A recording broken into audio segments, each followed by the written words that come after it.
Para você que clama, este é o Palavra da Fonte. Lucas capítulo 7, a partir do verso 11, a palavra de Deus diz: E no dia seguinte dirigia-se Jesus a uma cidade chamada Naim, e ia com ele os seus discípulos e numerosa multidão. Quando se aproximasse da porta da cidade, eis que sai o enterro do filho único de uma viúva, e grande multidão da cidade ia com ela. Vendo o Senhor, se compadeceu dela e disse: Não chores. Chegando-se, tocou o esquife, e parando os que conduziam, disse: Jovem, eu te mando, levanta-te. Sentou-se o que estivera morto e passou a falar, e Jesus o restituiu à sua mãe. O tema da nossa palavra de hoje é Jesus Cristo, o Senhor. Lendo este texto, observamos que pela primeira vez Lucas chama Jesus de o Senhor. Neste cenário de morte, neste cenário de desilusão, de tristeza, Jesus se revela Senhor sobre a morte. O termo Senhor significa deidade, divindade.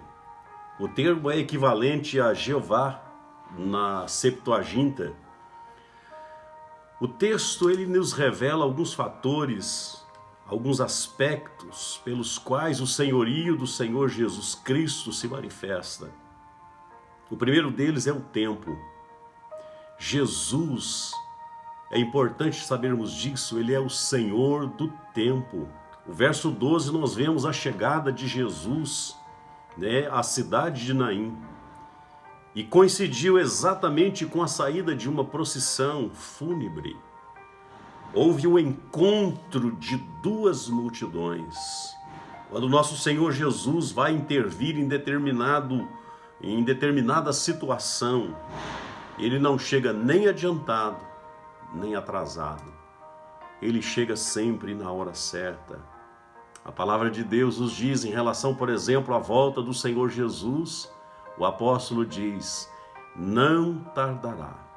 Ele virá e não tardará. Ele chega sempre no momento certo, ele não anda atrasado. A segunda palavra que nós encontramos aqui, queridos, em que o poderio de Deus se manifesta, é a compaixão. O verso 3 diz: E vendo o Senhor, moveu-se de íntima compaixão por ela e disse-lhe: Não chores. Jesus procura, diante daquela situação, consolar aquela mulher.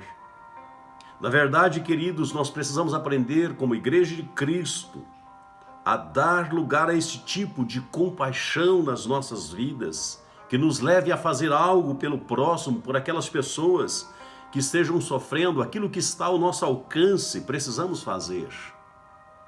Ninguém, queridos, olhando o texto, ninguém pediu que Jesus fizesse coisa alguma. Pelo contrário, Jesus foi movido pela compaixão. Ou seja, Jesus agiu pela sua própria iniciativa. A segunda palavra que nós vemos aqui, queridos, é a sensibilidade. O verso 14 diz que Jesus tocou no esquife.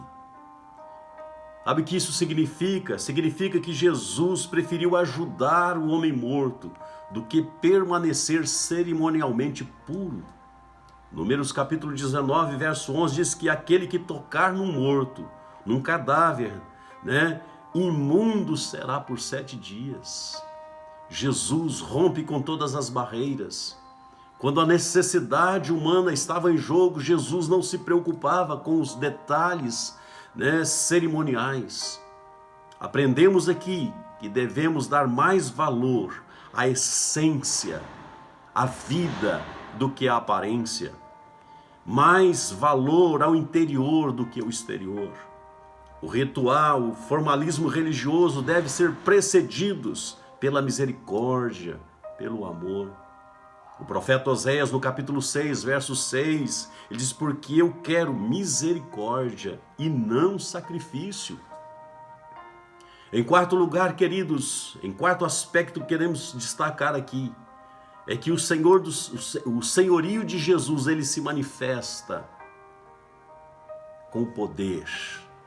O verso 14 e 15, Jesus simplesmente falou a palavra e o milagre aconteceu. Jesus, ele é o Senhor. É preciso compreendermos isso, ele é o Senhor, ele tem todo o poder. Mateus 28, 18, Jesus disse: é-me dado todo o poder no céu e na terra. Querido, qual é a sua necessidade hoje?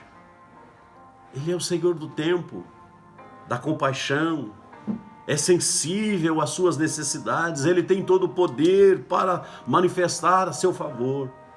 Ele tem todo o poder para mudar a sua vida, a sua história, a sua situação, as circunstâncias que lhe cercam e lhe afligem. Ele é poderoso para mudar, inclusive você. O verso 15, a parte B, Jesus restituiu o jovem à sua mãe. Devemos reconhecer, queridos, que Jesus, de fato, ele tem todo o poder para, segundo a sua vontade, nos restituir algo que esteja morto, algo que esteja perdido. Ele é poderoso para nos restituir o casamento que está em ruínas, o filho perdido, a honra, o sonho sepultado.